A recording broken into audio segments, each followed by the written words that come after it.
Estamos aqui entrevistando o Heitor Mauri, jogador de handebol profissional, atualmente residido em Portugal. E hoje a gente vai fazer uma entrevista bem tranquila com ele. Primeiramente, boa tarde, Heitor. Como é que você está? Boa tarde. Tá tudo bem, tá tudo bem.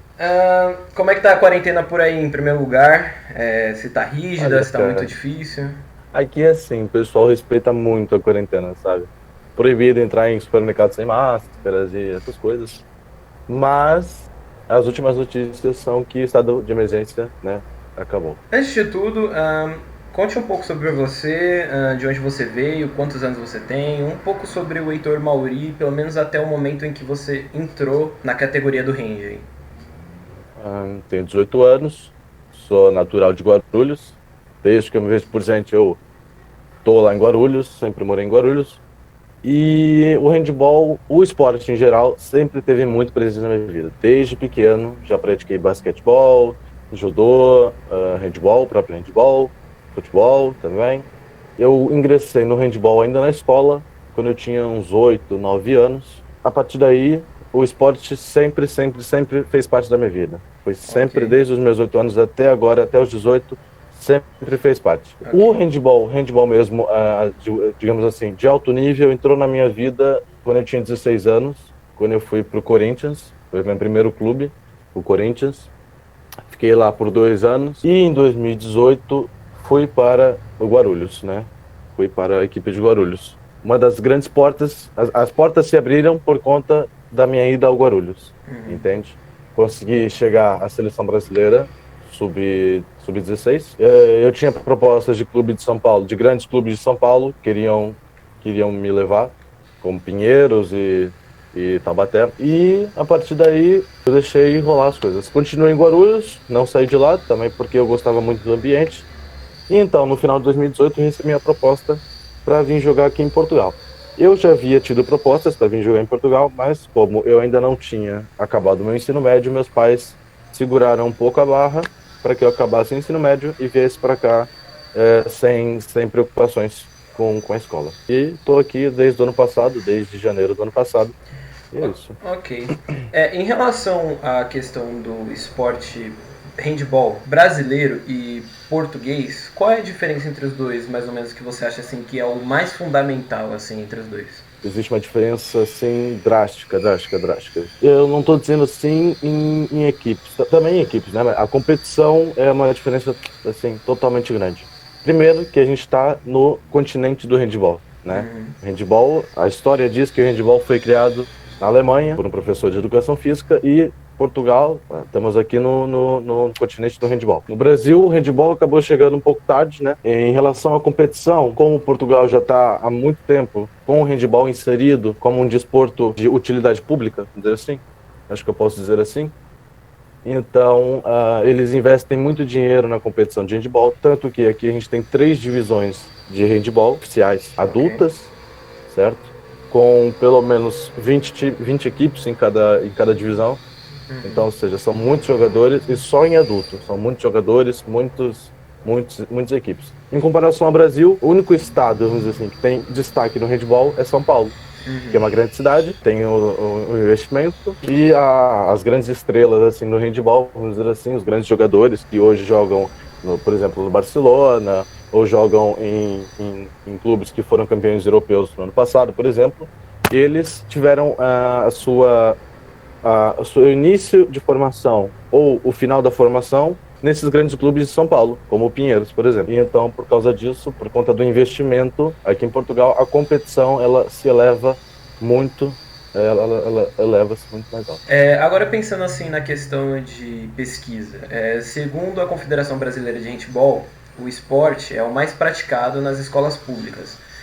Você se lembra se foi alguma motivação dentro da escola que te fez continuar, ou se foi só por questão familiar, ou se o esporte realmente onde você estudava realmente pegou pesado e mostrou para você que é uma carreira boa para si?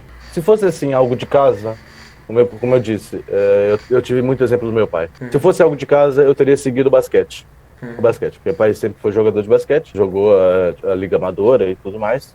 E eu sempre gostei, tanto que com 8 anos eu já jogava basquete e me destacava entre as crianças, né? Só que eu olhei pro handball, eu comecei a treinar handball e foi, tipo assim, uma paixão à primeira vista. Porque eu sempre gostei de contato, sempre gostei de bater assim, mas no bom sentido, sabe? No sentido permitido. E foi isso que me chamou a atenção, a agressividade, vamos dizer assim, entre aspas, o que o basquetebol não tem, por exemplo. Tanto que eu já fiz judô, 6 anos de judô, e eu sempre, judô pra mim foi, eu teria seguido a minha vida no judô, sabe? Mas eu não tive oportunidade, não me deram oportunidades. Já o handball, já. Handball me deram oportunidades, abriram portas pra mim, sabe? Muitas pessoas me apoiaram a me levar para o handball. E meu pai sempre me apoiou, sempre me apoia. Independente de qualquer esporte, ele sempre me apoiou. Apesar do grande número de alunos que praticam handball nas escolas, muitos atletas em potencial acabam deixando o handball de lado, o esporte, para seguir uma carreira mais segura no mercado de trabalho. Para você, como é que foi lidar com essa situação?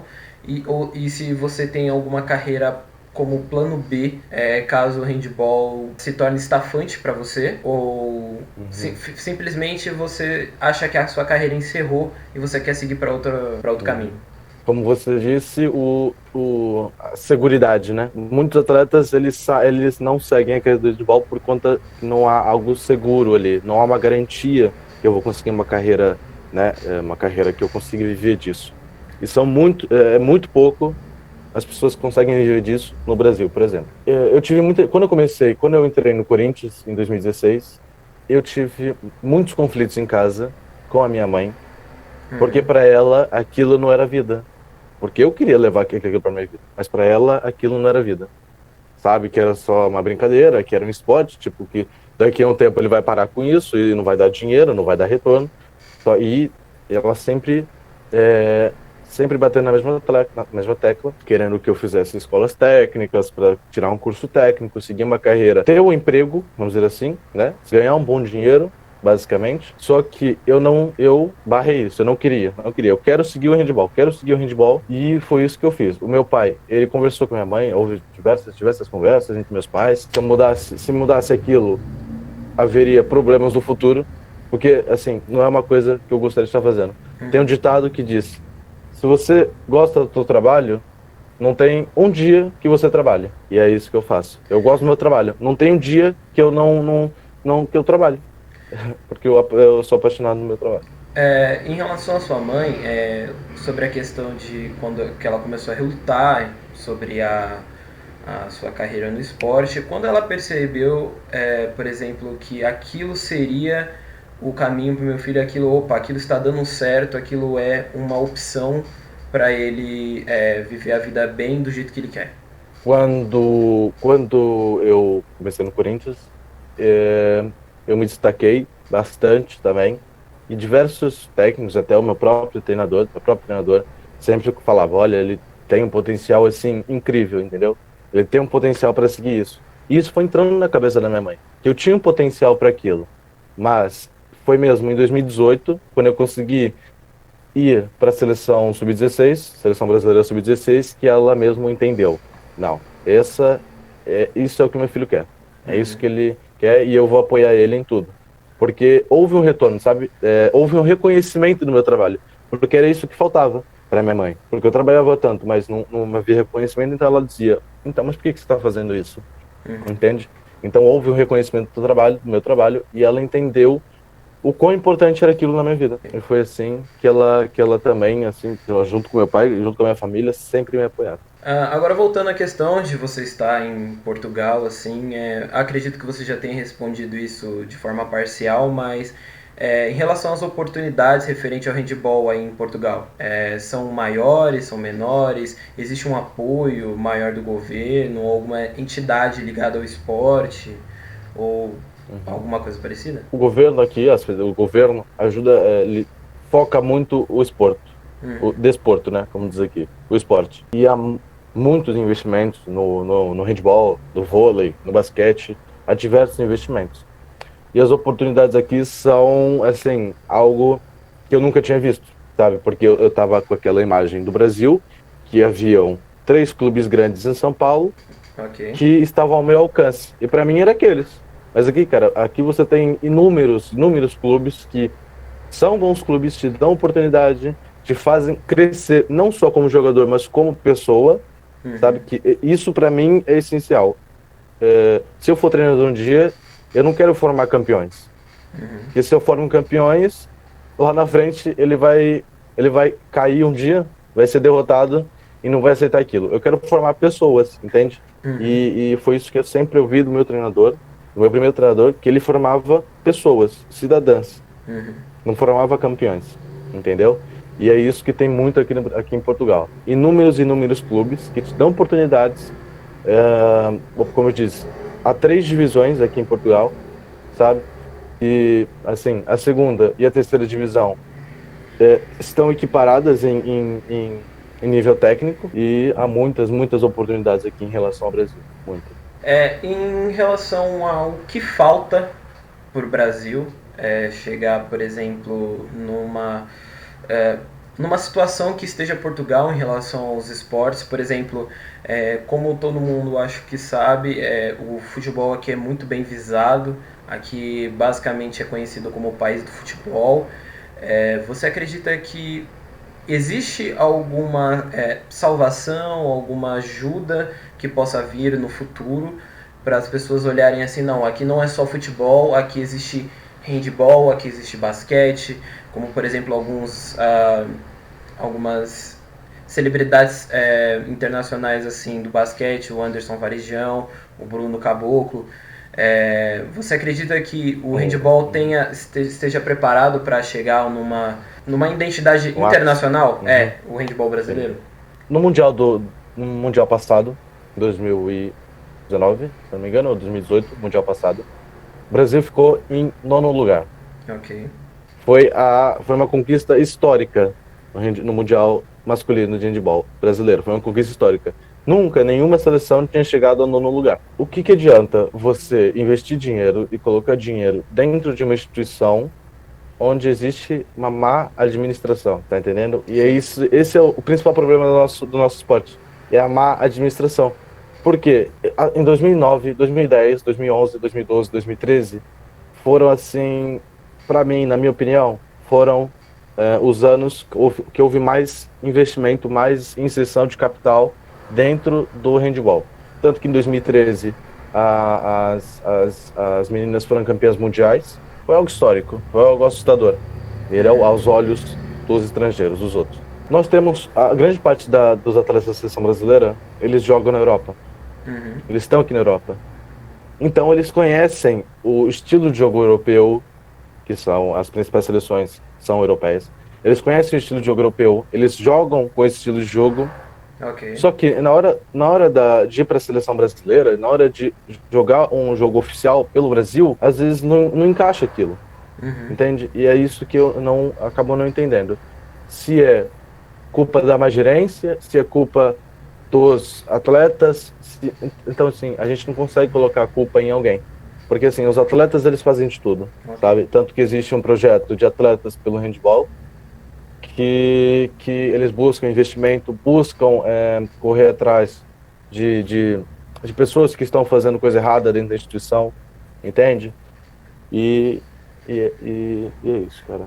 Agora falando sobre uma questão aqui em relação à sua sexualidade, sobre a questão de você ser assumidamente homossexual, você acredita que no início da sua carreira, você acha que isso atrapalhou você? Você acha que isso psicologicamente afetou você? E como é que você lidou com isso em relação a dentro do esporte? Eu posso falar por todos os homossexuais que é muito difícil você esconder isso das pessoas, principalmente os seus pais. Principalmente, é muito difícil, cara. É um peso enorme e aquilo tá sempre na sua cabeça, sempre, independente do que você faça, seja trabalhe em uma empresa, ou estude, ou jogue, sabe? Aquilo tá na sua cabeça. Mas na minha casa sempre houve uma liberdade enorme de comunicação. E para mim, eu me sentia assim, à vontade na minha casa, porém eu não tinha a coragem de me assumir para eles. E dentro do esporte, cara, eu quando me assumi, eu não tive nenhum problema. Porque no Brasil, principalmente no handball, há diversos homossexuais, diversos. Uhum. Que são meus amigos, que eu conheço e tudo mais. Não por isso eu sou homossexual, mas porque as pessoas são boas, sabe? Eu gosto das pessoas. E são meus amigos, entende? Então, o pessoal se adaptou a isso, entendeu? Se Uhum. adaptou. E em vez de olhar a opção sexual dele, a gente vai olhar o nível técnico. O que ele pode apresentar pra gente? Porque isso aqui é um trabalho. Eu não quero saber se você é homossexual, se você é trans, se você é bi. Eu quero saber se você se entrega ao trabalho, se você faz o que eu peço, sabe? Se você dá resultados. E a sua opção sexual não vai interferir em nada. Como, por exemplo, eu tenho um amigo meu que chegou à seleção brasileira juvenil, seleção brasileira júnior, é um dos melhores jogadores de São Paulo. Ele é homossexual. E aqui em Portugal, cara, eu me assumi para minha mãe, aqui em Portugal já, por vídeo chamada por acaso. Por vídeo chamada ainda. Estamos a conversar e ela perguntou, né? E eu disse, é isso mesmo. E aqui em Portugal, e depois disso, cara, eu me senti muito à vontade, cara, com as pessoas, de falar, olha, sou gay, sabe? Eu sou gay. Eu não tô nem aí, tipo, eu não ligo pra sua opinião, mas eu sou gay, sabe? E, porque eu não gostava de esconder isso das pessoas. Uhum. E eu nunca tive problema, porque as pessoas, elas não tiveram aquele pré-conceito de mim, entende? Elas me conheceram como eu sou, entende? Eu me apresentei, elas me conheceram como eu sou, e elas me conhecem como eu sou. E eu não tive problema nenhum em dizer, olha, sou gay, gente, sabe? E eles, assim, pra eles foram como mais um, entendeu? Ok. Não houve uma diferença. Você já passou por alguma situação assim desagradável por conta da sua sexualidade dentro do esporte? Se você recebeu apoio em relação ao caso você tenha passado por isso? E se você acha que, em relação à diversidade, você acha que o handball ainda precisa melhorar? Você acha que ele tá bom do jeito que tá? Você acha que ainda precisa existir algumas é, diferenciações ou alguma coisa parecida? Olha, cara, foi uma coisa que eu tava falando com meu primo esses dias, que quando eu descobri que eu era aquilo, nossa, isso parece uma coisa, né? Uma coisa de outro mundo. Quando eu descobri que eu era gay, eu falei, cara, o mundo, ele é assim, tipo, as pessoas não aceitam. Eu falei, eu não posso me render a isso. Eu pensei comigo, eu não posso me render a isso, cara. Então, desde quando eu tinha ali meus 10, 12, 11 anos de idade, eu me defendia, entende? Eu me prevenia, sabe? Eu raspava a cabeça, eu tinha uma cara de mal, eu andava que nem um troncudão, sabe? Eu me defendia porque eu queria intimidar as pessoas e falar, olha, comigo você não vai brincar, cara. Comigo você você não vai me discriminar, Uhum. porque você me defendeu, entendeu? E, e é isso, esse é o problema, entendeu? Porque pensa comigo, a gente não devia fazer isso, cara. Isso é uma coisa absurda, entendeu? Mas era o que tava na minha cabeça. Porque pra mim as pessoas têm que aceitar, cara. Tem que aceitar, cara. Porque as pessoas não têm nada a ver com a nossa vida. Entende? Mas era assim que eu pensava. Eu pensava que eu tinha que me defender. Entende? Uhum. E aqui em Portugal foi igual, cara. Foi igual. Eu, eu sempre mostrei que eu posso me defender. Entende? Então, eu sempre gostei de intimidar as pessoas para eles perceberem que comigo elas não vão mexer. Uhum. Entende? E como eu acabei de responder a pergunta, quando eu me assumi aqui em Portugal, cara, as pessoas não tiveram problema nenhum, entendeu? Tanto que elas continuaram a me tratar da mesma forma, porque eram meus amigos, porque já me conheciam, entende? Uhum. Eles sabiam que eu me entregava ao trabalho, sabiam que eu trabalhava, sabiam que eu estava ali para aquilo, entende? E assim, graças a Deus eu nunca sofri nenhuma represália, nenhuma discriminação, tanto por atletas adversários, ou por treinadores, ou por atletas da minha própria equipe, entende? Nunca sofri nenhuma discriminação. Mas acho que é por conta, logicamente, disso, porque eu sempre me acostumei a intimidar as pessoas, sabe? E por conta disso as pessoas, elas não, né? Porque eu penso, se fosse uma pessoa mais frágil, Uhum. fosse, eu vou dizer aqui como assim, muito informalmente. Se fosse um afeminado, Uhum. entende? Uma pessoa que se compara a uma mulher, por exemplo. como é que seria as coisas? Se eu fosse afeminado, como é que seriam as coisas? Será que eu conseguia intimidar as pessoas da mesma forma? Uhum. Entende? Porque a sociedade ela é muito machista ainda, então ela entende que a mulher, o afeminado, é mais frágil, é mais fraco, tá entendendo? Uhum. E isso é muito difícil. Mas, para mim, foi muito tranquilo e graças a Deus eu não sofri nenhuma discriminação.